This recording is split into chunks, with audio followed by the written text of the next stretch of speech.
Coucou, bonjour tout le monde. On va attendre un petit peu, histoire de... Yes, on me voit parfaitement bien, c'est parfait. Ouais, j'ai l'impression qu'il y a une grosse latence quand même, mais c'est pas... Ouais, ça c'est normal. Ok. Ok, bon bah y a pas de souci. Hop. Faire deux, trois petits réglages de caméra. Bienvenue sur une caméra de 2000, je crois 2005, un truc comme ça. On est pas mal. Bon bah c'est parti alors. Allez, bah vas-y. C'est parti. Si on nous entend super bien, c'est nickel.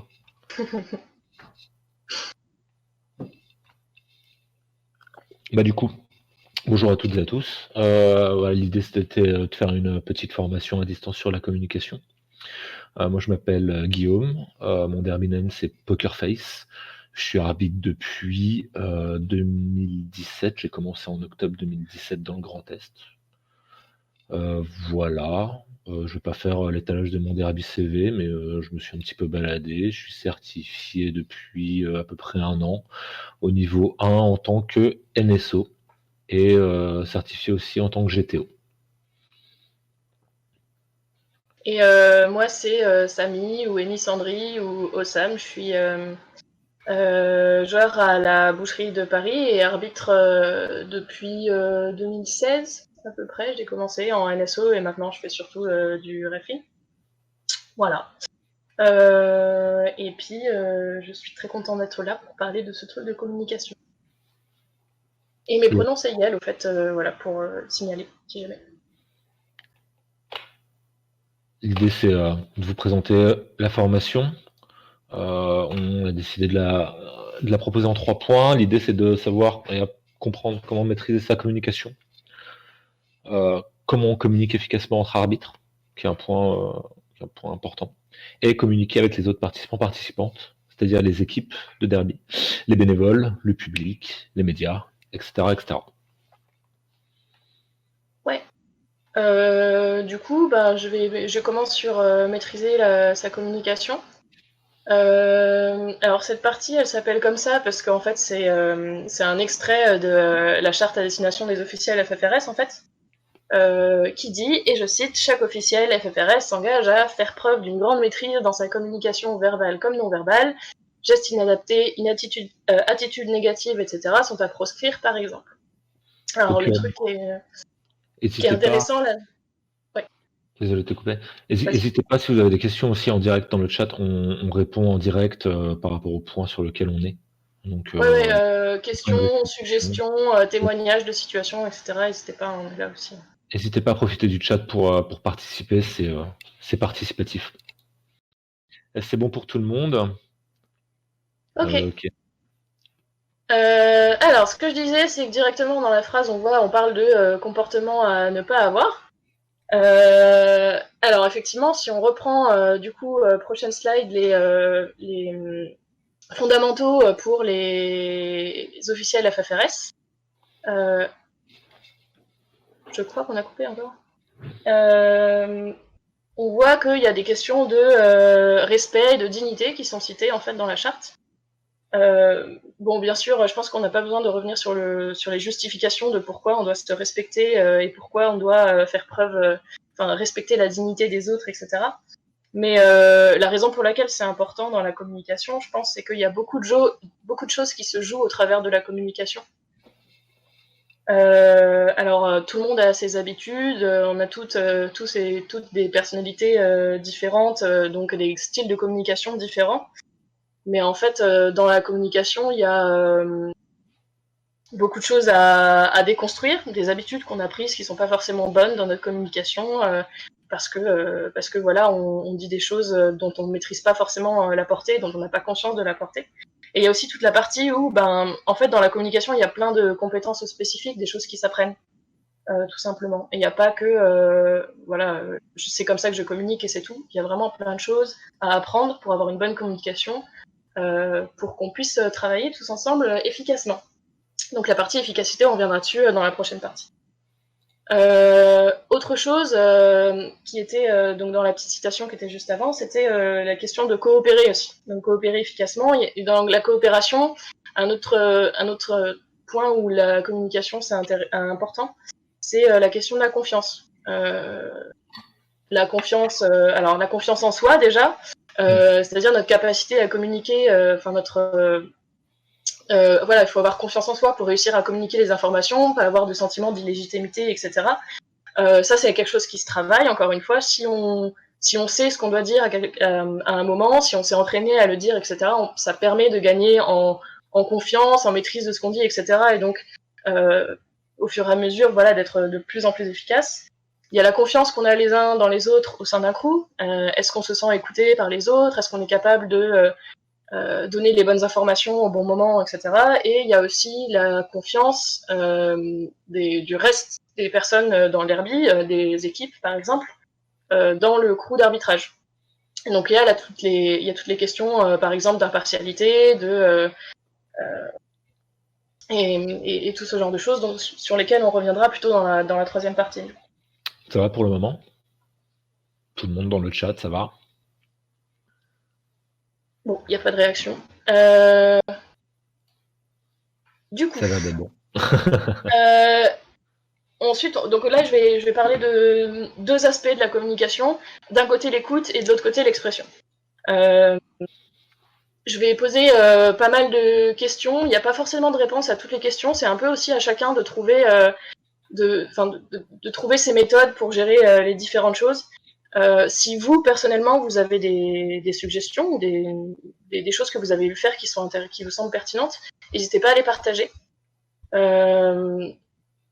Parce que voilà, c'est aussi peut-être le moment de se partager des petits tips. Alors, je commence par l'écoute. Première question, est-ce que toutes les personnes qui doivent avoir l'information l'ont eu?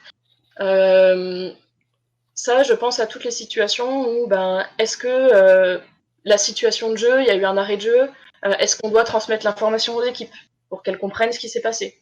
Est-ce que des choses bêtes, est-ce qu'on a bien transmis à toute l'équipe d'arbitrage que la photo c'était avant le 3e match, par exemple, qui permettent d'éviter que des personnes se sentent exclues, etc. C'est toujours dans l'optique de tout le monde se sent inclus dans la conversation pour que tout le monde ait confiance et se sente pas isolé.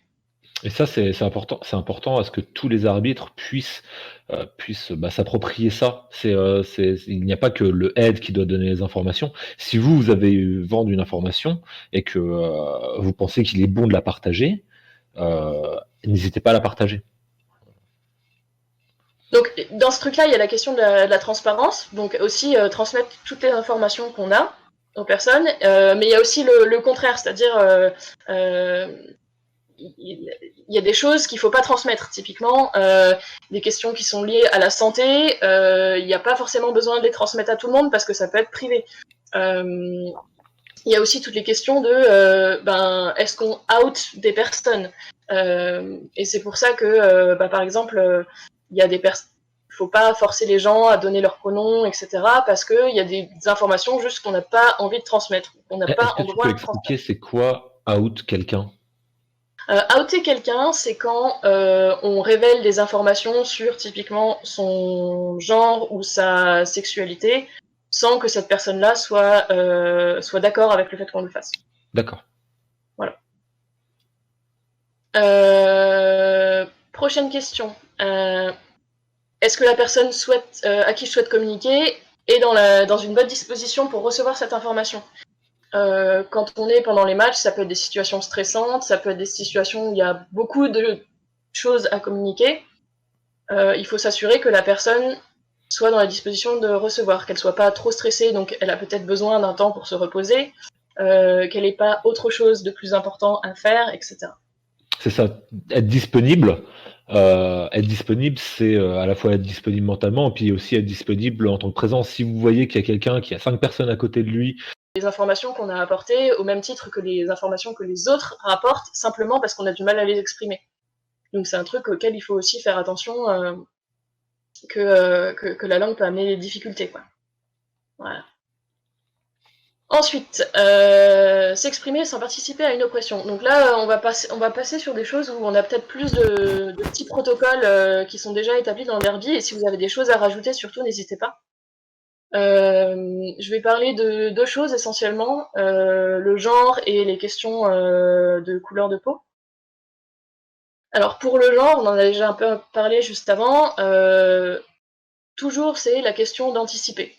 C'est d'essayer de rendre, les choses les plus claires possibles à l'avance et donc on commence souvent les official enfin les événements par des tours de pronoms entre les arbitres. Heu on demande aussi aux équipes, enfin ça c'est surtout pour les aides, mais on demande aux équipes comment est-ce qu'on peut se référer aux joueurs et aux joueuses. Euh, une des possibilités pour ça, en fait, c'est d'utiliser ce qu'on appelle le langage épicène. Donc c'est ce que je disais plus tôt dans la réponse à Grace, c'est que il y a des mots qu'on peut utiliser qui sont pas genrés. Si à la place de dire les joueurs ou les joueuses, on utilise skaters, si on passe par l'anglais, qui n'est pas genré, ça peut permettre d'évacuer certains problèmes.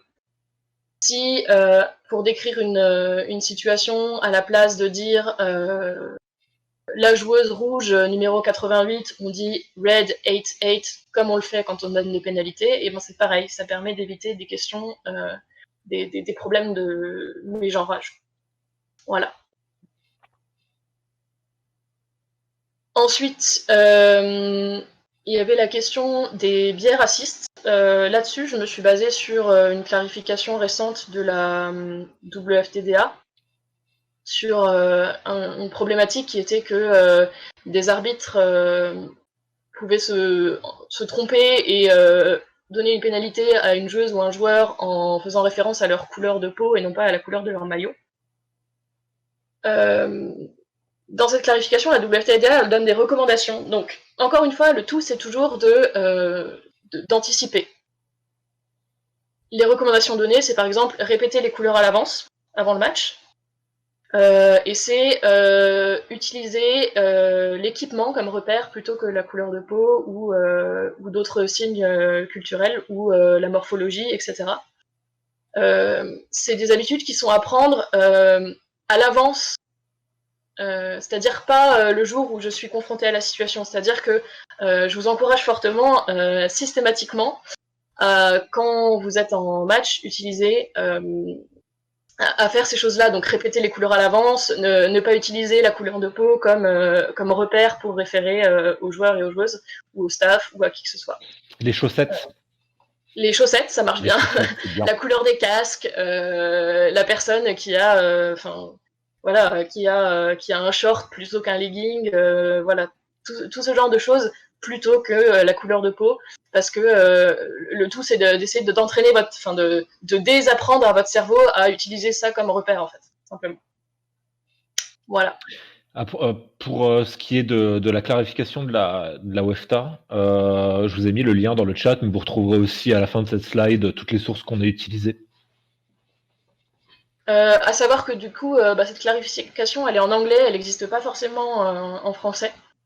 Peut-être s'il y a des gens que ça intéresse plus, on pourra revenir dessus à la fin pour expliquer cette clarification en fait qui parle de comment gérer s'il y a une erreur qui a été commise par un arbitre et qui peut s'appliquer en fait à plein de situations en fait où quand on a commis une erreur, comment est-ce qu'on réagit en tant qu'arbitre. Et vous allez retrouver donc du coup les recommandations de la WEFTA pour éviter les biais racistes et aussi pour gérer les microagressions en cas de microagression lors d'un événement. Je pense aussi sincèrement que ce genre de choses peut être géré dans la vie de tous les jours aussi. Vous pouvez utiliser ces recommandations dans la vie de tous les jours. Ouais. Ouais. Et puis pareil encore, toujours dans un esprit de si vous avez envie de plus de choses, parce que là on va passer plutôt donc du coup sur la partie vraiment communication terre à terre, comment on se donne des informations entre arbitres et aux autres. Du coup, si c'est un truc qui vous intéresse particulièrement, communication respectueuse, bienveillante, etc., vous pouvez aussi regarder du côté de la communication non violente qui donne pas mal de tips pour améliorer sa communication. On peut peut-être rapidement résumer en français, en 3 points, comment on fait au cas où on voit cette situation par rapport à un aide. Qu'est-ce que tu en penses? Pour la clarification? Ouais. Ouais. Alors du coup, dans la clarification, rapidement, ils prennent ils détaillent les réactions des différents acteurs. Donc la personne qui a fait l'erreur doit s'excuser directement, donc directement à la personne, ou alors au capitaine si ça a été évoqué en captain meeting. Doit s'excuser de façon spécifique, donc en disant exactement l'erreur qui a été commise. Et doit s'excuser immédiatement, c'est-à-dire qu'on n'attend pas la fin du match pour le faire. Le tout étant que la priorité c'est réparer son erreur, et c'est pas du tout de donner des excuses ou d'essayer d'expliquer son comportement. Ça c'est totalement déplacé. Et du coup, on n'exige pas de la personne à qui on s'excuse qu'elle accepte nos excuses. Donc qu'elle soit ouverte à la discussion après pour régler Exactement. La seule chose qu'on peut exiger d'elle, c'est qu'elle reconnaisse que les excuses ont été formulées. Voilà. ça. Avez-vous reçu des excuses de cette personne? Oui, j'ai reçu des excuses de cette personne. Voilà. Après, donc, en tant que aide, c'est toujours de prendre la chose au sérieux, même si on n'est pas sûr que la situation a effectivement eu lieu. On adresse la question avec le crew d'arbitrage pour essayer d'évaluer ce qui peut être fait pour que ça s'améliore. On communique avec les équipes. La priorité, typiquement, à la fin du match, et ça c'est écrit, c'est de voir avec les deux équipes si elles ont des choses à faire remonter par rapport à la situation. Priorité numéro 1 à la fin du match. Voilà, et ensuite, en tant que témoin potentiel de ce genre de comportement, priorité, c'est en parler tout de suite au aide pour qu'ils puissent gérer la situation. Voilà, on répond aussi à la question de Castor Kick qui demande si à l'inverse c'est une personne d'une des deux équipes qui tient des propos racistes ou autres envers une personne de l'arbitrage. Là du coup, tu te places en tant que témoin en fait. Et en tant que témoin, tu vas référer directement ça au aide. Donc c'est pareil, hein, c'est toujours en discuter tout de suite avec le ou la aide.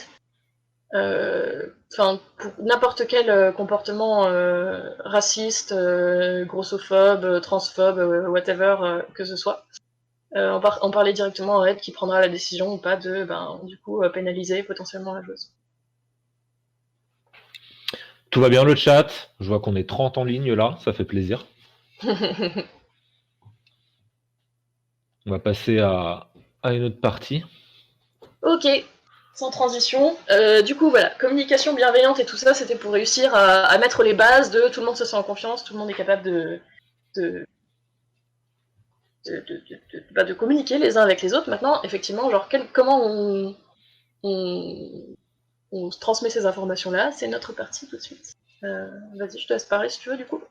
Yes, bon, l'idée de communiquer lors d'un match entre arbitres, c'est casser un petit peu, comme on l'a dit tout à l'heure, cette idée de mésestime, de manque de confiance en soi, et d'essayer d'être clair et bien sur ce qu'il faut faire. C'est un peu la partie 12 et don't, surtout 12. Okay. Et l'idée de faire cette partie-là, en termes de 12, c'est de pratiquer et de répéter ce qu'on appelle les calls 3 stars, les calls 3 étoiles. Vous pouvez voir sur les slides. Les calls, vous pouvez faire en référé ou non-skating official. Donc vous avez le call 1 étoile où vous allez donner couleur numéro, la faute. Vous allez avoir le call 2 étoiles, couleur numéro, la faute spécifique. Et vous allez avoir le call 3 étoiles, couleur numéro, faute spécifique, explication et suite de la faute spécifique. Là, par exemple, Star Pass Violation, Report as a Jammer. L'idée, c'est d'utiliser ces calls de manière correcte, en fonction du temps aussi, du temps qui vous a abondé. Si vous êtes dans un jam particulièrement virulent ou violent, où vous avez une multitude de calls qui sont faits, ne cherchez pas à faire des calls 3 étoiles pour vous faire comprendre. Vous pouvez complètement faire des calls 2 étoiles, voire 1 étoile à cette personne. Et derrière, si vous pensez devoir expliquer des choses ou justifier via le call 3 étoiles, vous pouvez le faire en dehors du jam. Ouais, l'idée du call 3 étoiles, c'est vraiment de donner des informations suivant les besoins. Parfois, notre but en tant qu'arbitre, c'est aussi que le jeu se déroule sans arrêt de jeu, le plus sereinement possible, et il y a des fois des informations qui sont intéressantes à donner pour que justement le jeu soit plus fluide. Typiquement, sur un Star Pass qui est illégal, eh bien, c'est intéressant de dire à la joueuse qui va en pénalité si elle est ou pas la jammeuse. Ça lui permet, elle, de s'asseoir au bon endroit, ça permet à la boxe de faire mieux son travail, et du coup, tout est plus fluide et tout va bien. Tout à fait. Ce genre de faute, il ne faut pas hésiter à la communiquer à l'ensemble du crew si on peut le faire. Communiquer à l'ensemble du crew, ça améliore le game flow. Communiquer à l'ensemble du crew, c'est communiquer à l'ensemble des officiels, c'est-à-dire les référés en patin et les non-skating. C'est l'idée aussi sur, je prends l'exemple de la penalty box, mais l'idée c'est que si on a toujours ce jam particulièrement violent avec une multitude de fautes, la penalty box n'a pas forcément les yeux et n'a pas forcément les yeux sur ce qui doit être le track. Si vous avez un Star Pass Violation, pour éviter les bêtises, n'hésitez pas à communiquer avec votre box. Vous avez les hunch signal et vous avez les verbal cues qui vous permettent aussi de le faire. On va vous mettre le lien aussi dans le chat de l'officiating queue de la WEFTA. Un truc tout bête aussi, c'est le signalement des Star Pass. Ça, c'est un truc qu'on répète souvent en official meeting, qu'on répète souvent à tout le monde. De ne pas oublier de bien faire un land signal afin que tout le monde ait l'information, même si on est jam ref et que c'est pas son équipe qui fait le star pass, c'est bien de le signifier quand même. Si on est à l'inside, qu'on suit pas l'équipe là, bah, c'est bien quand même de faire le land signal. L'idée c'est que on n'a pas forcément les yeux tous rivés au même instant sur ce qui se passe sur le track, et donc du coup on peut avoir des loupés. Si tout le monde répète, on évite les loupés, donc du coup on améliore le game flow. Donc voilà, en fait, donc toutes les procédures standards comme ça, elles sont dans les documents qu'on a mis, qui sont là, donc les officiating queues, codes et conducts et WFTDA officiating procedures. Vous retrouverez tout là-dedans, mais le but d'en parler, on va peut-être pas tout redétailler, mais on en parle pour bien insister sur le fait que le but c'est que tout le monde ait ces informations-là. Et que du coup, si on a un doute sur est-ce que quelqu'un a l'information ou pas, on va l'avoir à la fin du jam pour checker que cette personne-là a bien eu l'information. Typiquement, en tant qu'arbitre en patin, on va voir au milieu, à la fin du jam, si les penalty trackers ont bien eu la faute qu'on a donnée. Il y a Kawan qui fait une remarque en disant que oh non, en tant que jam ref, tu t'occupes de ta jammeuse, sinon c'est induit en erreur. Je pense que je me suis mal exprimé. Oui, tu t'occupes de ça. Par contre, en tant que jam ref, si tu vois un star pass, si tu vois ton star pass, tu t'assures que les OPR l'ont bien vu, tu t'assures que derrière ça suit, tu t'assures que les NSO quand même ils répètent le geste. Un geste répété en un coup d'œil, ça te permet aussi de dire c'est bon, tout le monde a reçu l'information, et l'information du coup elle circule. Ouais, en fait, c'est juste que ce que tu voulais dire, c'est que tout le monde répète. Il y a juste une exception, effectivement, c'est les jam refs, parce que les jam refs, ils se concentrent vraiment, ils sont monotaches sur une équipe, et c'est eux qui doivent faire attention à pas donner des informations qui ne concernent pas leurs équipes. Mais sinon, le reste, c'est valable pour tout le monde. On essaie de se communiquer au maximum les informations, en effet. Et en cas de situation vraiment délicate, à la fin d'un jam, faut vraiment s'assurer que les officiels ils aient bien toutes les informations. Donc les NSO et les refs, quoi. Les informations, ça peut être à peu près tout, quoi. Bien s'assurer que tout le monde a ça. S'il y a un skater qui est bien rentré en between ou qui n'est pas rentré en between, au score, ça peut être le nombre de points. Est-ce que s'assurer qu'on a bien le nombre de points? Et on en vient à une partie qui fait que souvent quand on n'a pas l'information et qu'on doit avoir l'information sur le moment, on doit utiliser quelque chose qui s'appelle l'official timeout. Mhm. L'idée de faire le point sur l'official timeout, c'est aussi de revoir un petit peu à quoi ça sert et pourquoi ça existe. Oh non, pas les official timeout, oui, si. Si l'idée c'est de parler de ça. L'idée c'est de comprendre que tout le monde peut prendre un official timeout. Tout le monde, on est toujours dans le cadre d'un cours d'arbitre. C'est-à-dire que même un NSO peut prendre un official timeout à partir du moment où. Enfin, prendre, c'est pas forcément le bon mot. D'ailleurs, on en avait parlé. Prendre, c'est pas le bon mot. Demander un official timeout. C'est-à-dire qu'un NSO qui n'a pas de sifflet ne peut pas prendre un official timeout. L'idée, c'est pourquoi on doit demander un official timeout. Toujours cette question de game flow.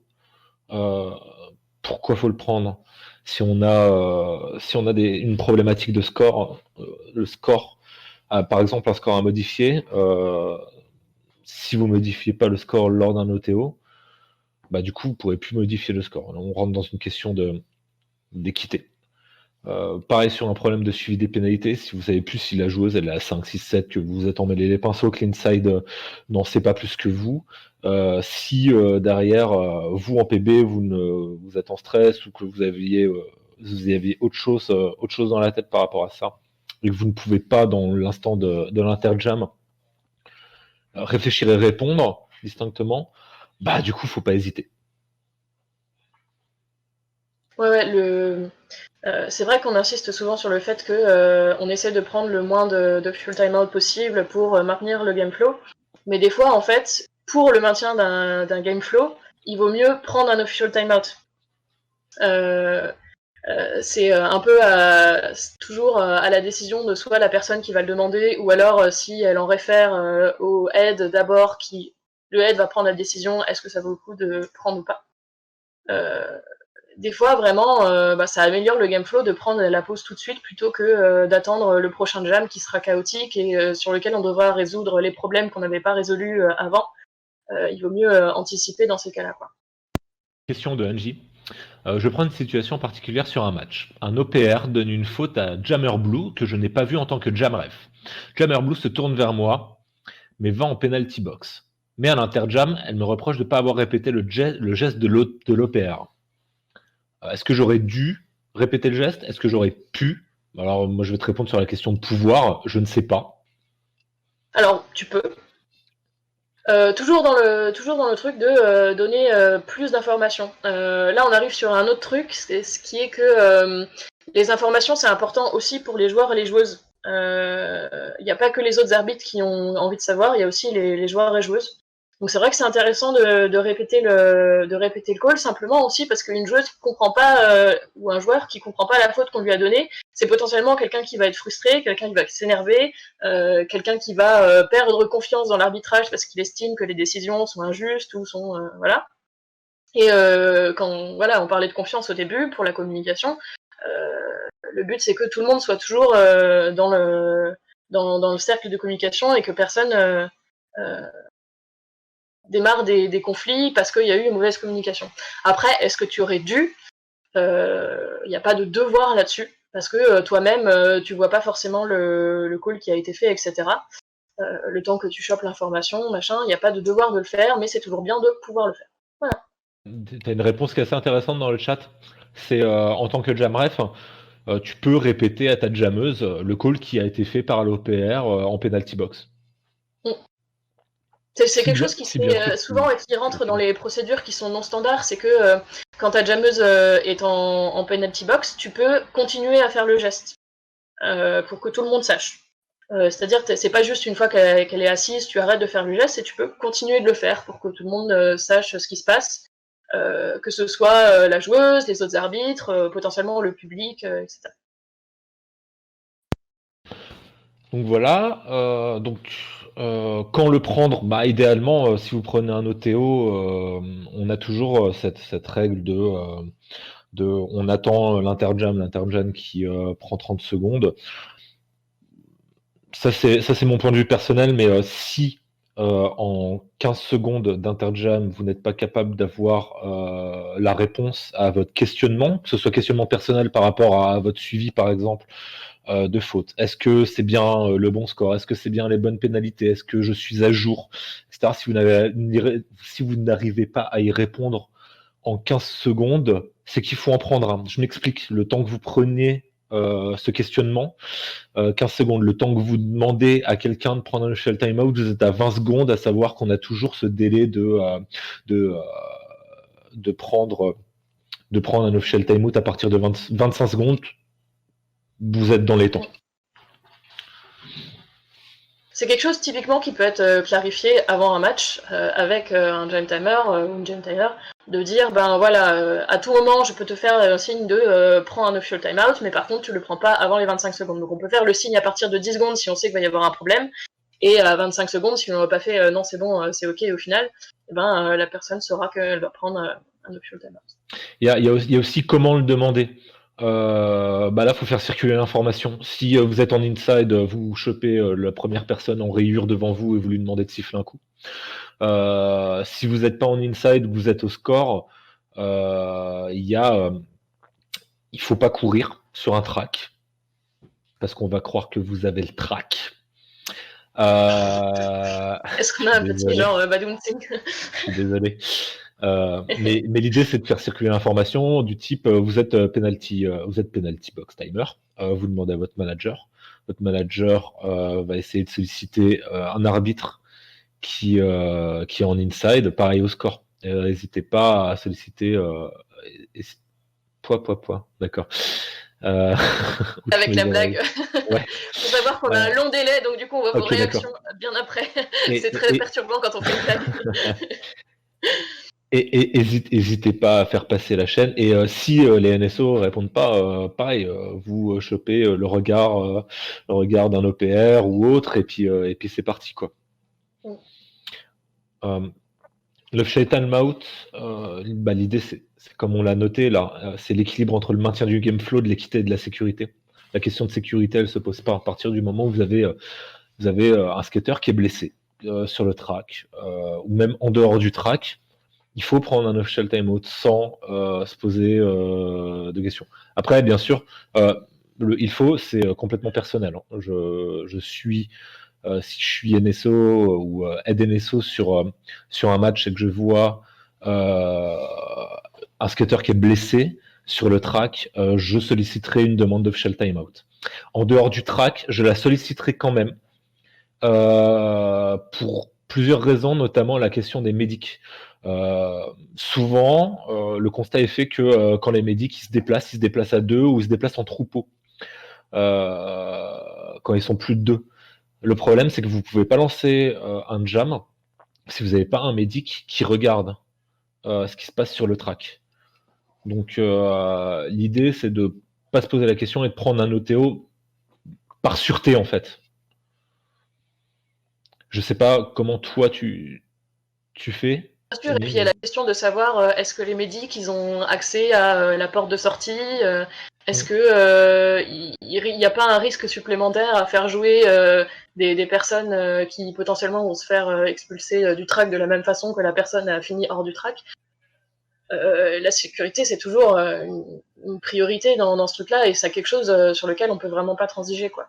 Pour prendre les OTO. Sécurité. Ouais. La question de maintien de game flow et d'équité, il y a plus de, ça relève plus vraiment de l'appréciation de la situation qu'on a. Et du coup, c'est bien aussi de, là-dessus, par exemple, en parler à un aide qui pourra elle ou lui, avec son expérience, avec sa vision des choses, faire trancher est-ce qu'on prend l'OTO ou pas. Mais c'est une décision qui est un peu plus personnelle. La sécurité, c'est vraiment plus difficile de transiger là-dessus. Tout à fait. Alors, voilà. On cite sur le chat, ne pas créer un nouveau risque pour en enlever un autre. Oui, c'est exactement ça. Ne pas créer un nouveau risque pour en enlever un autre. On a la question du problème de suivi de pénalité. Bon, ça, on en a parlé un petit peu tout le long de cette slide. Mais voilà, si vous avez un doute, 15 secondes pour se poser la question du doute. Si vous dites c'est bon, c'est bon. Si vous dites non, c'est pas bon, n'hésitez pas à solliciter un official timeout. Parfois, même un official timeout de 7 minutes, même de 10 minutes, même de 12 minutes, ça peut permettre quand même à ce que le match continue avec le même game flow qu'avant. Mm. Vaut mieux régler ça que de laisser décanter, parce que si vous laissez décanter, bah, vous allez voir que le match, ce sera plus le même. Quoi. Et puis, la question des suivis des pénalités, ça peut paraître anodin. On se dit, bon, bah là, cette pénalité, je l'ai pas eue, mais je vais m'en souvenir pendant le prochain jam, etc. En fait, c'est un peu problématique dans le sens où le suivi des pénalités, ça fait partie des choses qui permettent de maintenir l'équité du jeu. C'est-à-dire qu'il faut s'assurer que une personne n'a pas fait plus de cette faute. Et si on oublie de noter sa faute à un moment donné, ça veut dire que potentiellement on désavantage l'une des deux équipes. Et donc à ce Là, moment-là, ça paraît pertinent de prendre un option timeout pour maintenir l'équité du jeu. on pose la question sur le chat s'il y a une limite de temps pour l'official timeout. Non. La réponse c'est non. Genre, si ça arrive à tant de temps, le match doit être stoppé et repli plus tard. Ah, À tant de ça. temps, je comprends pas trop. Genre, si un S'il y a official un official timeout timeout qui est il dure une particulièrement demi-heure, long, ouais. alors moi j'ai eu l'official timeout qui a duré, je dirais bien 40 minutes. Skater blessé lors d'un tournoi. Skater blessé lors d'un tournoi, le temps d'appeler l'ambulance, etc. Pas de possibilité d'avoir un médic pour regarder. Du coup, il a été décidé de couper le match et on a repris le match derrière. Donc on a laissé filer le temps. On s'est pas posé la question d'annuler le match, on s'est pas posé la question de reporter le match. Le match a été continué, mais on a laissé l'official timeout couler le temps que il y ait une sécurité auprès du skater et Ouais. que le skater soit bien dans l'ambulance et bien emmené à l'hôpital. Après, seulement, on a repris le match. Ouais, ça avait bien duré 40 minutes. Après, il y a toujours de toute façon les contraintes de là où on fait le match, quoi. Si un arrêt d'une heure et demie et que le gymnase il ferme 30 minutes après, forcément on va être obligé d'écourter, quoi. On n'a pas trop de choix. Une chose qu'on peut garder à l'esprit, par exemple, c'est s'il y a un arrêt de jeu particulièrement long, pour la sécurité des joueuses, les laisser se rééchauffer avant de recommencer. Exactement. Exactement. C'est très important parce que, pareil, c'est une mesure de sécurité. Le chauffement est hyper important. Donc, du coup, là derrière, faut pas hésiter à refaire un créneau, ne serait-ce que de 4-5 minutes par équipe pour se réchauffer en termes au moins rouler, quoi. Ouais. Ouais, tout à fait. Est-ce qu'il y a d'autres questions sur l'official timeout Non, je crois que c'était tout. Ça a l'air C'était d'aller. surtout des témoignages. Ok. La suite, hors jam, décrire efficacement une situation. Là, on est allé dans le centre de l'information. Comment on fait pour améliorer sa confiance en soi aussi, comment on fait pour être clair, comment on fait pour aller de l'avant. Et puis c'est vraiment le truc et astuce pour améliorer son arbitrage, quoi. Ouais. Effectivement.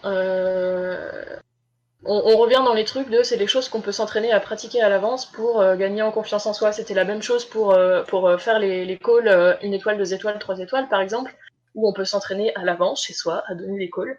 On aura l'air stupide, mais en fait ça nous entraîne à gagner en confiance sur ce qu'on est en train de faire.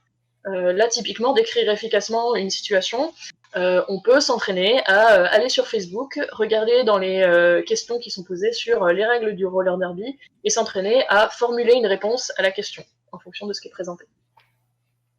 Alors du coup, comment est-ce qu'on formule, comment est-ce qu'on donne une information, comment on décrit une situation efficacement Nous, on s'est basé sur ce truc-là de sujet, verbe, complément. Alors, littéralement, ça veut dire vous êtes dans une situation de stress, on essaye au maximum de respirer un coup et de faire une phrase complète qui a du sens. Voilà, c'est difficile parfois en temps de stress, mais c'est important, si on veut être efficace dans la communication, de faire un truc qui soit intelligible par la personne en face. De façon plus métaphorique, on va dire, quand on parle de sujet-verbe-complément, on parle des 3 choses qui sont importantes pour décrire une situation.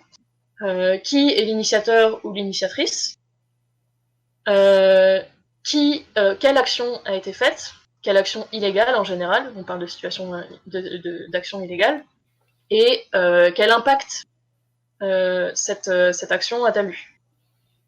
Voilà. C'est un peu les 3 points essentiels pour décrire une situation. Alors après, des fois, il n'y a pas forcément besoin d'impact. Typiquement, si on est sur des contacts avec la tête ou des contacts dans le dos, l'impact n'est pas forcément important. Mais il y a au moins l'impact de du coup, j'ai mis une faute. Et j'ai mis un backblock, j'ai mis un high block, etc. Pour s'entraîner, il y a une astuce dans le chat qui est pas mal. C'est donner les calls en voiture en donnant la couleur de la voiture et son numéro de plaque. C'est un bon Sympa. entraînement quand vous allez en événement derby. Ah ouais, en effet. Je sais qu'il y avait un site qui existait aussi où il y avait des pénalités avec des couleurs des numéros qui popaient toutes les genre 30 secondes ou 20 secondes et où il fallait siffler la faute. Peut-être que je le retrouverai et que je le balancerai dans le chat un peu plus tard.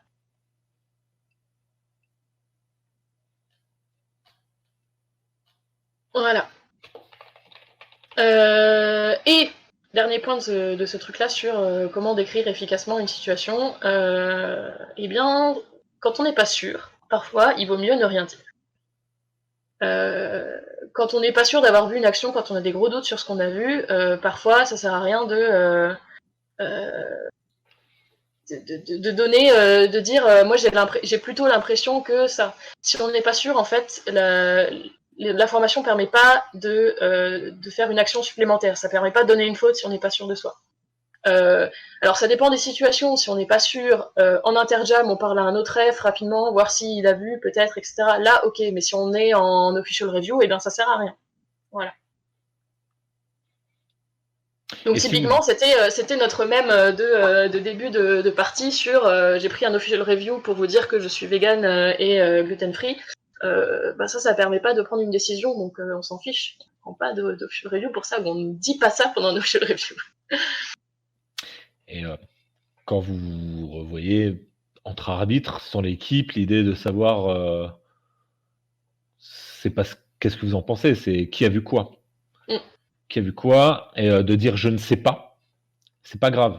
Vaut mieux dire je ne sais pas, je n'ai pas vu, que de dire je pense que j'ai vu quelque chose, mais voilà. Enfin, l'idée c'est donner une information aussi, c'est savoir ne pas parler, ne rien dire.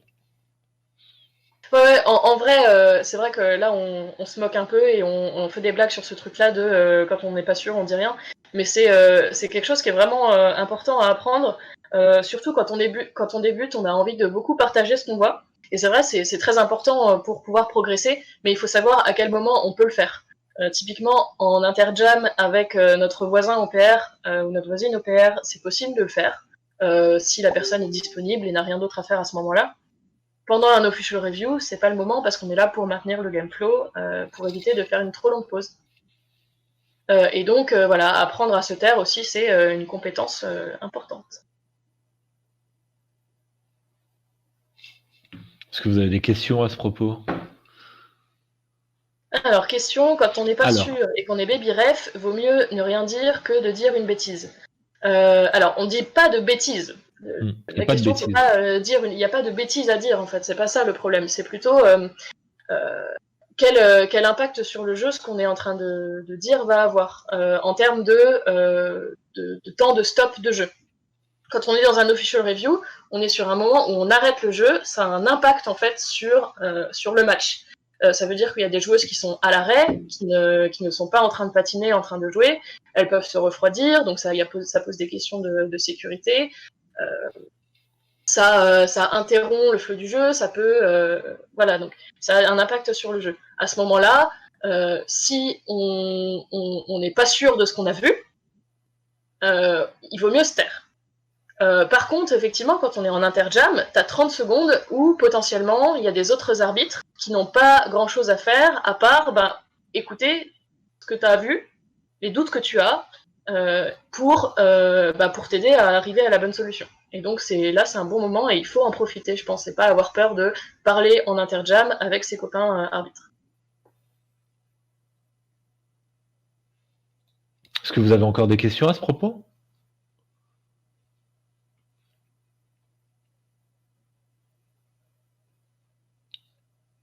Et ben sinon, Ok. Hop. c'est parti.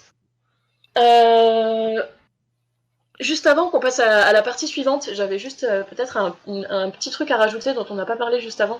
Et qu'on avait discuté pendant la préparation, qui est... donc là, on a parlé surtout des procédures standards, donc celles qui sont décrites dans les documents de la WFTDA et dans les documents de règles. Il y a aussi tout ce qui est non standard, et ce qu'on décide un peu entre nous, avec la pratique, des choses qu'on rajoute en plus. Typiquement, il y a des choses qu'on peut se rajouter en tant que ref, pour se signaler des choses en plus. Donc on a l'habitude dans la communication non verbale de faire des choses qui sont décrites, typiquement nos passes, nos penalties. On peut rajouter des choses comme l'initiateur ou l'initiatrice est sorti. Ça c'est un truc que j'ai appris il y a pas longtemps. On fait ce signe-là en mettant ses mains comme ça pour signaler aux personnes qui sont en inside. Et ben moi en extérieur j'ai vu que la personne qui a sorti la joueuse que tu suis, en fait, et ben elle a mis aussi le patin dehors. Donc si elle repasse devant, il n'y aura pas de pénalité. Des autres choses que j'ai vues qui peuvent se faire, un ou une jamref qui, si elle ne sait pas que si le lead a déjà été donné ou pas, hop, crache son sifflet, le prend dans la main, le secoue derrière son épaule pour qu'il y ait un IPR qui voit ce signe-là et lui dise jam is, lead is close ou lead is open. C'est des choses qui peuvent se faire. Toutes ces petites choses-là, c'est des choses qu'on se rajoute en plus, donc il ne faut pas que ça surcharge la communication de personnes qui sont déjà pas à l'aise de base avec les choses basiques, mais ça peut grandement améliorer la communication d'information et le flow du game. Effectivement, on parle aussi il n'y a pas de backblock. Un signe qu'on peut faire, c'est on se touche le flanc comme ça, pour signifier que le contact n'était pas dans le dos, mais bien sur le côté.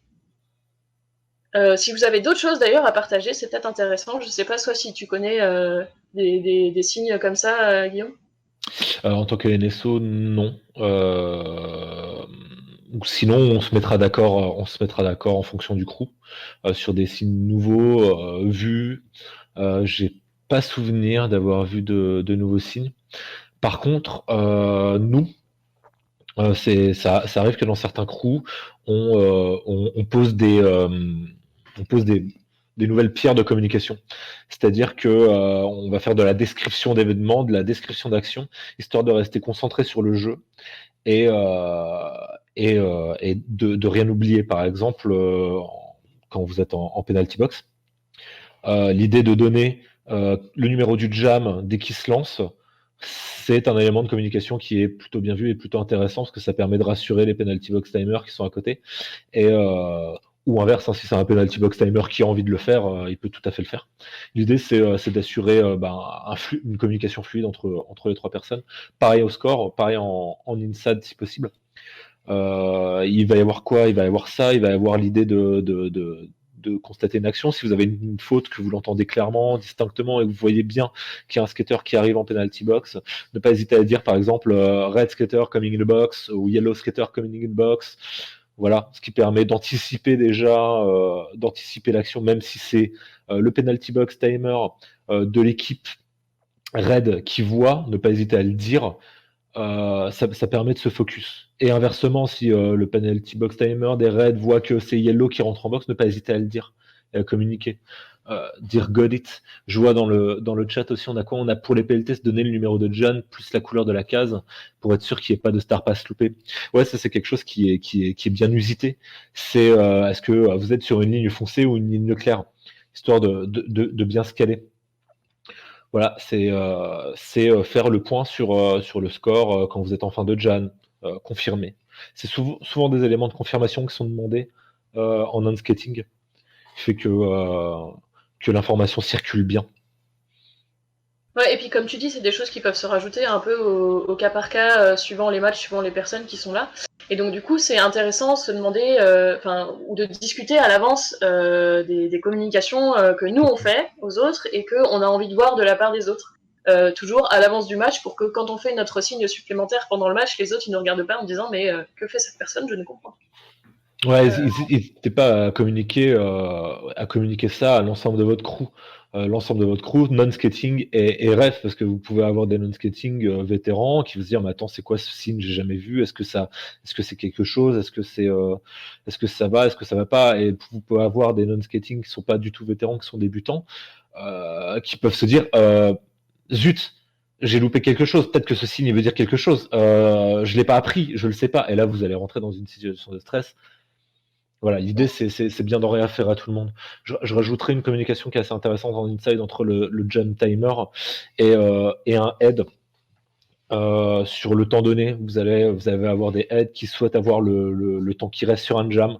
Vous allez avoir des heads qui ne souhaitent pas le savoir. Par contre, vous allez avoir d'autres arbitres qui souhaitent le savoir. Ça, n'hésitez pas à mettre en place quelque chose, que ce soit à l'oral ou avec un signe gestuel C'est vrai, pour remédier à ça. c'est une habitude qu'il y a pas mal entre les jam refs et les scorekeepers de parler de leur communication entre eux. Entre elles, mais c'est une habitude aussi qu'on peut prendre de façon plus globale à se parler à l'avance de la façon dont on communique pour que tout le monde soit sur la même longueur d'onde. Ben voilà, on a un témoignage. Mes PBT m'ont sauvé la vie plein de fois en me prévenant qu'un jammer arrivait en box alors que je n'étais pas j'étais en train de remplir mon arbre d'os. Oui, bah voilà, complètement. On n'a pas forcément les yeux partout. On n'est pas des caméras 360 degrés de sécurité. L'idée, c'est de fonctionner en crew et dès qu'on on se prévient et qu'on se dit bah voilà, on va se donner les informations, bah ça permet justement d'améliorer le game flow, quoi, et d'éviter les official timeout. Tout à fait. Donc voilà, je pense que s'il y a deux choses à retenir de cette partie-là, c'est vraiment anticiper, parler à l'avance des choses sur lesquelles on a envie de communiquer, et s'entraîner aussi. C'est-à-dire qu'il y a des façons très standards de décrire des actions, de donner des fautes, etc. Et que ça donne confiance en soi, et aussi ça permet d'être plus efficace le jour J si on a un petit peu pris de l'avance et un peu fait nos devoirs et s'être entraîné à faire des calls et à décrire des actions, quoi. Et n'hésitez pas aussi à faire le point. Anticiper, mais aussi faire le point à la fin d'un match, à la fin du premier match de votre crew. Dites, bon alors, quid de la communication? Est-ce qu'on communique bien ensemble? Est-ce qu'on communique mal ensemble? L'idée de percer les abcès aussi. Percer les abcès, ça permet aussi de comprendre, et là on en revient à ce qu'on disait tout à l'heure, c'est-à-dire est-ce que la personne est disponible pour recevoir, pour entendre ce que j'ai à dire, etc. Voilà, l'idée de débriefer, c'est de faire le point. Est-ce qu'il faut qu'on améliore les choses par rapport à la communication? Est-ce qu'on continue comme ça? Voilà, et toujours être dans une communication positive. C'est bien ce que tu fais, et pas c'est complètement nul, on arrête. C'est pas y aller Oui, là-dessus. voilà, c'est ça. En fait, c'est un principe de exprimer ce dont on a besoin plutôt que ce qui marche pas. À la fin du match, je me suis rendu compte que j'arrivais pas je sais pas, à donner, à savoir quand est-ce que le lead avait été donné ou pas. Et ben, à la fin du match, je demande à mon IPR, est-ce que tu peux me redire à chaque fois que je suis devant toi si le lead a été donné ou pas. Des choses comme ça. Toujours dans le but de s'améliorer et de gagner en confiance les uns dans les autres. Et bien communiquer, c'est aussi pas forcément surcommuniquer. Si des personnes ne sont pas de votre niveau et que le crew est équilibré avec un certain niveau, si on vous demande pas de communiquer comme vous pouvez communiquer avec un crew de votre niveau, ne communiquez pas comme avec un crew de votre niveau. Vous allez interférer avec les autres arbitres, et il peut y avoir un problème, quoi. Donc, Aussi intéressant surcommuniquer, de demander plus d'informations que de demander moins d'informations, c'est clair. voilà. Ensuite, on va parler de la communication avec les autres participants, équipe bénévole. Et pour ça, on a aussi mis un petit point sur la charte officielle FFRS. Un officiel FFRS s'engage à coopérer de façon constructive et bienveillante avec tous les acteurs et actrices des événements officiels. Constructive. C'est hyper important. Comment on fait? L'idée, c'est C'est est-ce qu'on la joue comme Justine dans Top Chef? Est-ce que on est tout sourire Est-ce qu'on est tout sourire tout le temps? Oui, on peut être tout sourire tout le temps. L'idée, c'est, comme noté dans la slide, éviter tout traitement spécial ou tout privilège accordé, ceci compromettant l'image, l'impartialité de l'arbitrage. Il en va de même du port de vêtements ou d'accessoires portant le logo ou l'identité d'un club participant. Ça, c'est quelque chose qui est hyper important. On parle souvent des logos, on parle souvent du port de vêtements et de tout ce qui est cheer à une équipe, mais on ne parle pas forcément des traitements spéciaux ou privilèges accordés en ce qui concerne l'image. C'est hyper important de faire le point là-dessus. On, ne, on, ne, on peut féliciter une équipe du moment où on va féliciter toutes les équipes. Ouais. De la même manière, on a le droit de sourire si on sourit à tout le monde, et on a le droit au contraire de Justine, être Adrien et ne sourire à personne. Voilà. Tant qu'on sourit à personne. Donc, essayez de faire le plus simple pour vous. Moi, je sais que personnellement, le sourire en événement, c'est pas trop mon truc. Alors du coup, voilà, ce sera pour tout le monde la même chose. Sauf si vous faites une énorme blague, et là, je pourrais pas m'empêcher de faire un grand sourire. S'abstenir de tout commentaire public contraire aux valeurs de la discipline générale ou à l'encontre d'un ou plusieurs acteurs et actrices de celle-ci, ainsi que de faire preuve d'un devoir de réserve raisonnable vis-à-vis des résultats sportifs, des rencontres officielles, y compris sur les réseaux sociaux publics. C'est simple. Vous le savez, les réseaux sociaux, ça peut être la peste comme le paradis. Ce qui est dans une conversation Facebook n'est pas forcément non plus privé. En commentant des résultats sportifs, ça peut vous mettre à mal. En commentant un jam d'une équipe ou autre, ça peut vous porter à mal. Et ça peut vous porter à mal aussi dans le sens où si vous le commentez entre arbitres et qu'il y a un arbitre qui est c'est son équipe de cœur, et qui peut en parler à son équipe de cœur derrière un événement, derrière ça peut poser des problèmes et des problèmes d'impartialité.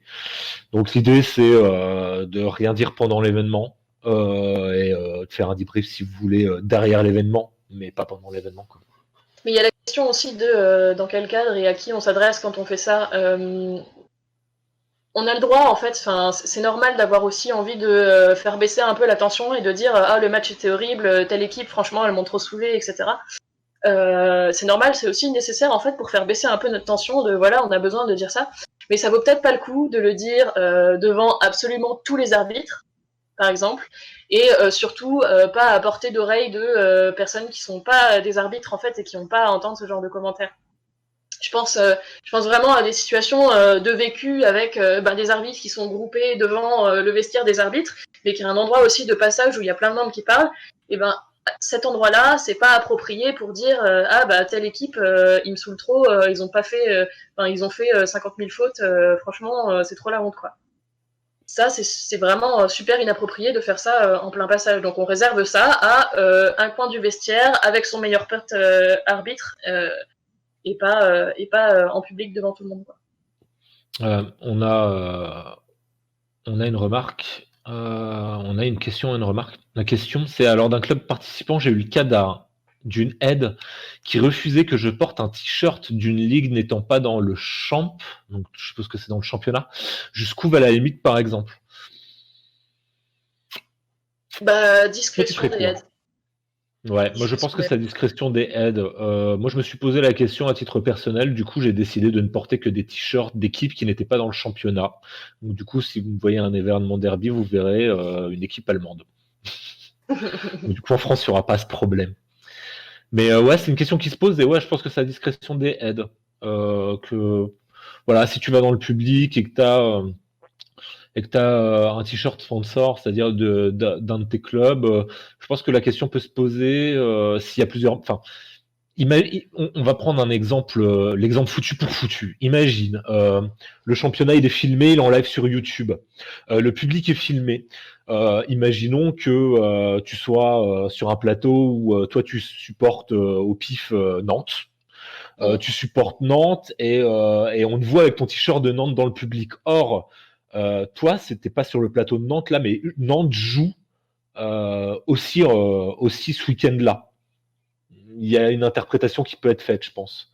On peut se dire, ouais, t'as vu, il y avait un arbitre ou quelqu'un où lui on le connaît, il est arbitre, il a un t-shirt de Nantes, il peut y avoir un amalgame alors que c'est pas du tout le même, euh, le même plateau, le même endroit, etc. Donc, je sais pas. Je pense que c'est dans Ouais, l'idée. après ça c'est vraiment, enfin on parle de c'est à l'appréciation des aides, mais c'est aussi aux aides de se poser la question vraiment de pourquoi est-ce qu'on empêche de porter des maillots des équipes et où est-ce que s'arrête ce truc-là, cette responsabilité des arbitres de ne pas montrer de signes supportant une équipe ou une autre, quoi. Alors, ça vaut aussi pour les skateurs ou les refs dans le public qui n'officient pas. Ben, tu es skateur, pour moi, il n'y a pas de sujet. Si tu as envie d'avoir le maillot, entre guillemets off de ton équipe quand tu es dans le public, bah tu joues pas, donc voilà. Pour les refs qui n'officient pas, faut savoir qu'un ref il officie lors d'un événement, il officie pas s'il n'est pas sur un match, il officie quand même vu qu'il est sur l'événement. Quand tu es un ref sur événement, quand tu es arbitre officiel sur événement, tu es arbitre officiel sur l'événement, même si tu n'es pas en train d'arbitrer sur un match. Je regarde les commentaires. Les aides, vous avez l'entièreté du crew en Angleterre pour nous rappeler la discrétion de nos paroles. Les joueuses avaient reporté des propos inappropriés. L'ensemble du crew avait été recadré. Les aides avaient Ouais, ce convoqué que l'entièreté j'évoquais du plus crew. tôt, c'est qu'il y a Oui. il y a des contextes qui sont pas appropriés pour faire des remarques sur Oui. les équipes ou sur les matchs. Il faut faire vraiment super attention à l'endroit où on fait. En particulier, je repensais, on parlait des réseaux sociaux juste avant, des fois on a l'impression qu'il y a des choses qui sont pas publiques et qui en fait le sont. Euh, c'est très vite, ça peut être très vite montré hors de contexte ce qu'on fait sur les réseaux sociaux, donc il y a vraiment un truc très important là-dessus, quoi. Par exemple, sur son Instagram perso, pendant un week-end de tournoi, je pense que il y a des gens qui peuvent voir qu'on met des vidéos de l'équipe qu'on supporte, etc. Et que ça fait partie du devoir de réserve, quoi. En fait, ouais. Alors, Poker Face, non, je parlais du comportement ou du langage à l'égard des skaters officials. Ah, et bah là, c'est l'unsporting conduct qui fait foi. Voilà. C'est si vous entendez ça dans le public, bon, souvent dans un public de derby, s'il y a des propos injurieux, hormis les skateurs, vous allez avoir un troupeau de personnes qui va se lever et qui va demander gentiment à la personne de partir ou de s'éclipser. J'ai été témoin de ça. C'est spécial. Mais Question. oui. Ouais. Non, j'allais dire question aussi de Angie D, je suppose que c'est Angie D l'œil.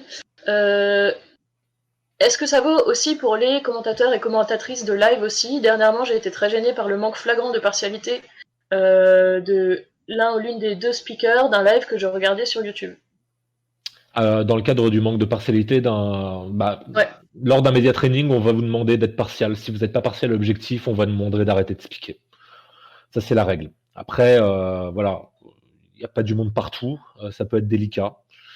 Et même si vous, par exemple, si vous connaissez quelqu'un sur l'événement qui peut en référer à quelqu'un, etc., la chaîne d'information et la transmission d'information, selon moi, est trop compliquée pour stopper un speaker en direct. Par contre, si vous dites à la personne, si c'est un live et que c'est retransmis derrière en replay, vous pouvez regarder ce qui s'est passé au niveau de la personne et derrière dire bon bah voilà, cette personne, on met fin à son speak, trop impartial, pas assez objectif, etc. Voilà. Après, faut voir qui est la personne appropriée à qui parler de ce problème-là. Moi, je sais que ça m'est déjà arrivé en tant que tournament head de devoir demander à un commentateur d'arrêter de speaker.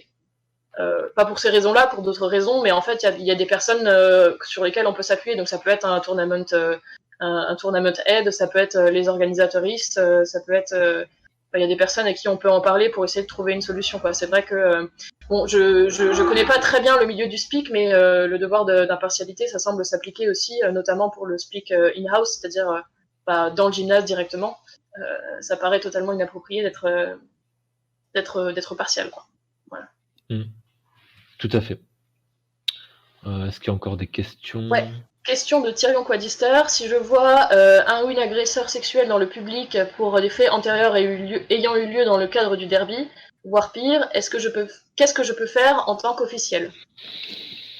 En tant qu'officiel, sur l'événement, Alors déjà, moi j'aurais un conseil à ouais. donner, c'est ne vous mettez pas dans une situation... Enfin, vous n'avez pas autorité en fait sur le déroulement de l'événement.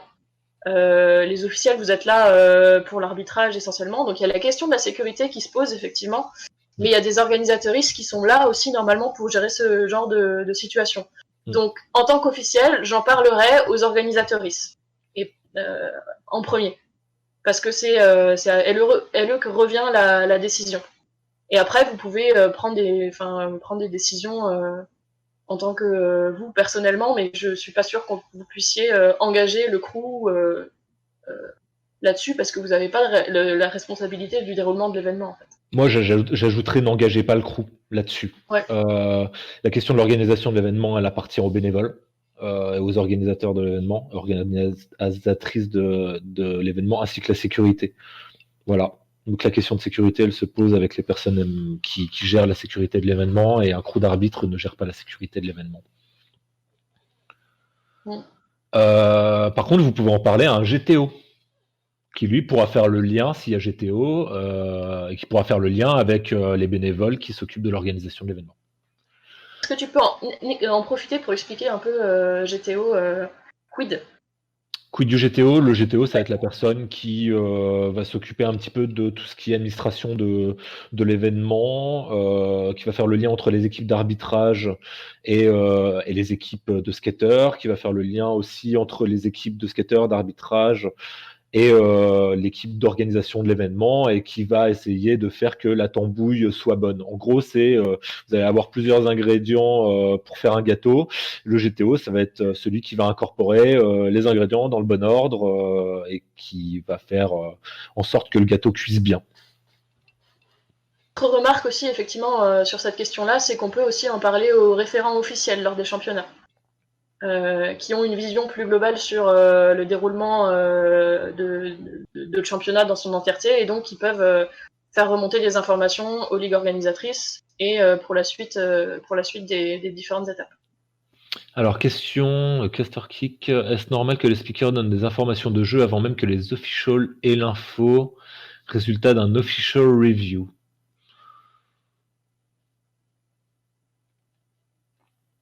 Ah oui, le speaker Ouais. expérimenté qui donne l'information parce qu'il l'aurait entendu, etc. Bah là, tu veux répondre? Ben, oui, typiquement. Alors là, c'est surtout des décisions de aide, mais il y a normalement, dans les règles du speak, il y a le fait de pas dévoiler euh, des informations qui sont, comment dire, qui peuvent donner des indications au jeu. Il y a par exemple, pas annoncer des stratégies avant qu'elles n'aient lieu, etc. La question de annoncer le résultat des official reviews, bon bah ça, est-ce que vraiment ça a un impact? Il faut se demander aussi quel est l'impact de ça. Annoncer le résultat des official reviews avant. Enfin, si c'était la décision finale de l'official review et qu'il l'annonce avant que le headref, je sais pas, donne la décision à je ne sais qui, c'est peut-être pas forcément, ça n'a pas forcément beaucoup d'impact. Euh, voilà, faut voir avec l'impact que ça a sur le bon déroulement du jeu, l'équité et tout ça, quoi. Autre question de Aurel FB. Quid de nos boyfriend, girlfriend, conjoint, conjointe, etc., qui patinent lors d'un événement? Est-ce que les démonstrations d'affection entre les matchs peuvent être mal perçues? Eh ben, la réponse, je pense que c'est simple, c'est oui, ça peut être mal perçu. Non, ça ne peut ne pas être mal perçu. Je pense que ça dépend des gens, en fait, finalement. Finalement, ça dépend des gens. Alors, il me semble, dans la charte des officiels, l'obligation, entre guillemets, de déclarer si on a des relations particulières avec des personnes qui sont dans le jeu. On le déclare au aide simplement, enfin c'est juste dans un esprit de transparence pour qu'on puisse pas nous reprocher plus tard d'avoir caché ces informations, parce que cacher c'est jugé pire, parce que si on cache ça veut dire qu'on a potentiellement envie de cacher cette chose-là parce qu'on a donné un traitement préférentiel. Après, je pense que ça dépendra. Je pense pas qu'on puisse donner une réponse claire parce que ça dépendra toujours des aides qui diront, il y en a certains qui seront vraiment très stricts là-dessus, qui diront vous n'avez pas le droit d'avoir des contacts, etc. Est-ce que c'est bien ou pas? Je sais pas. Moi, je suis plutôt d'avis que, on est des humains aussi et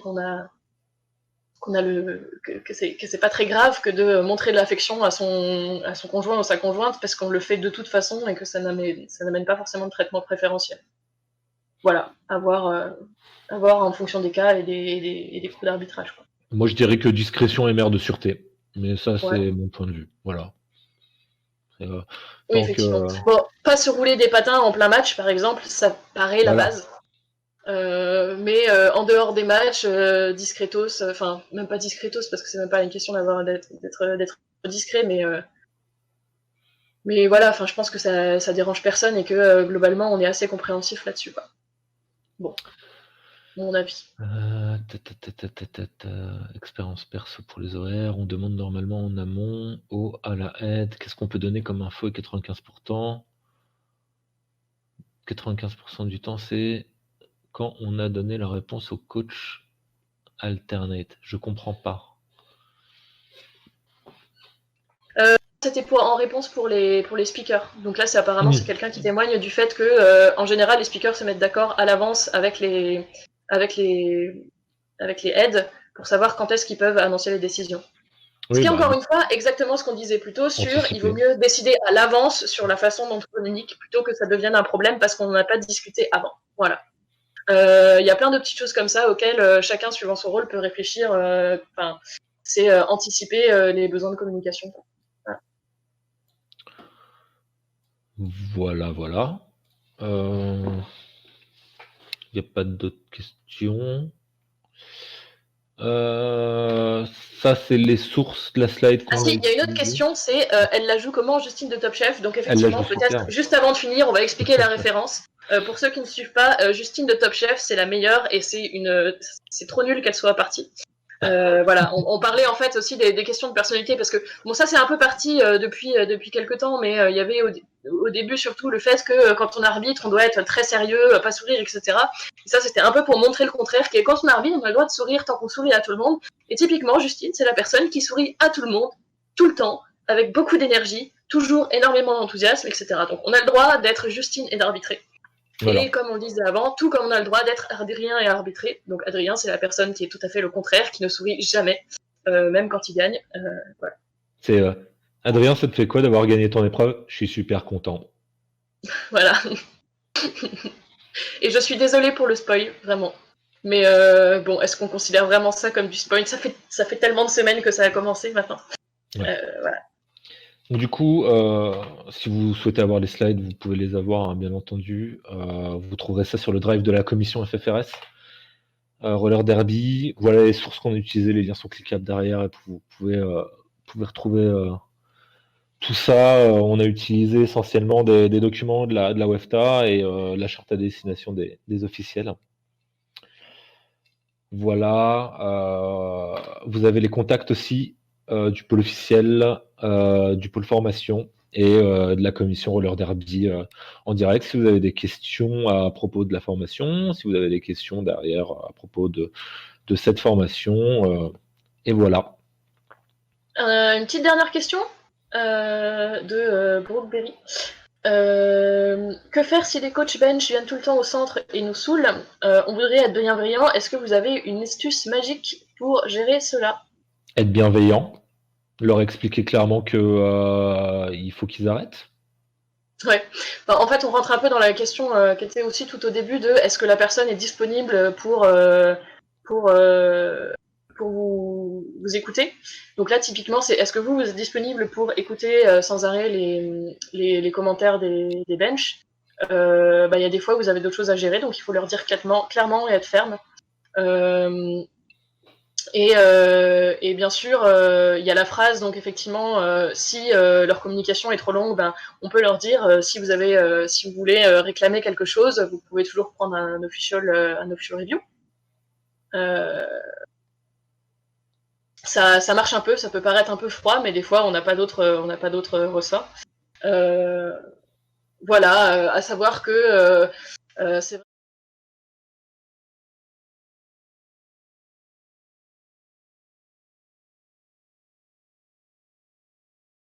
Bench staff qui aiment beaucoup parler tout le temps à tous les officiels, et ben on peut leur dire, si vous avez des questions, vous parlez plutôt aux aides.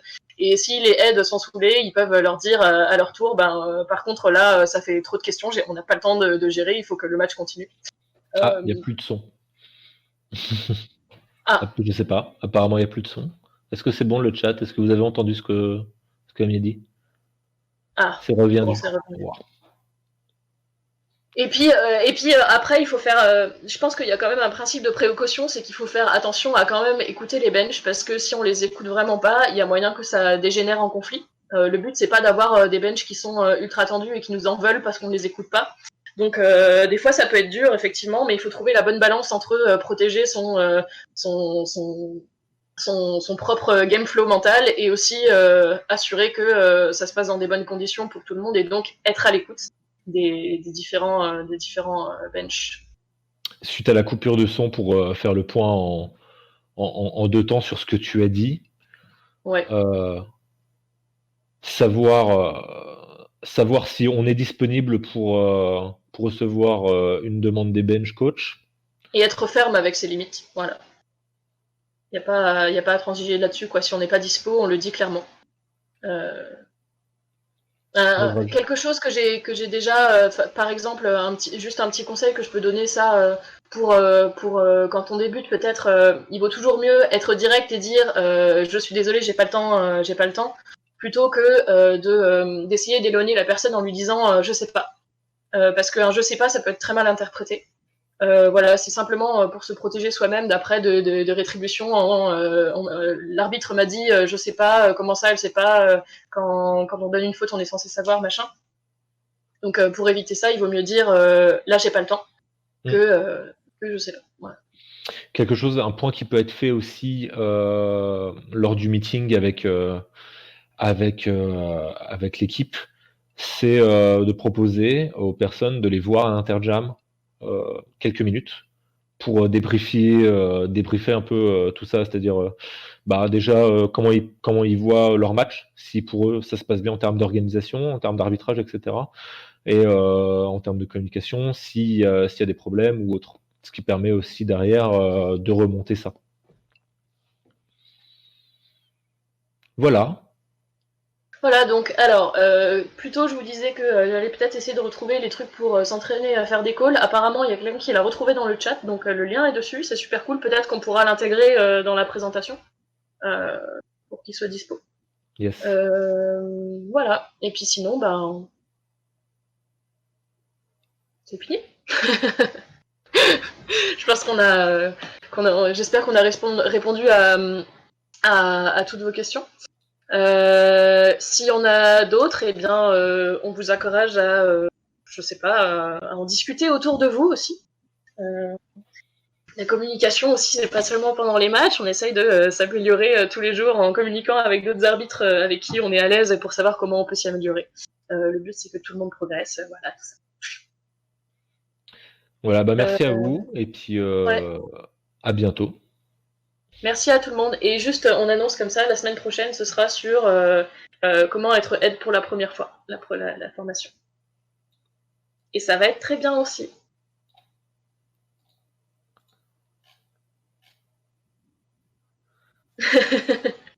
Au revoir.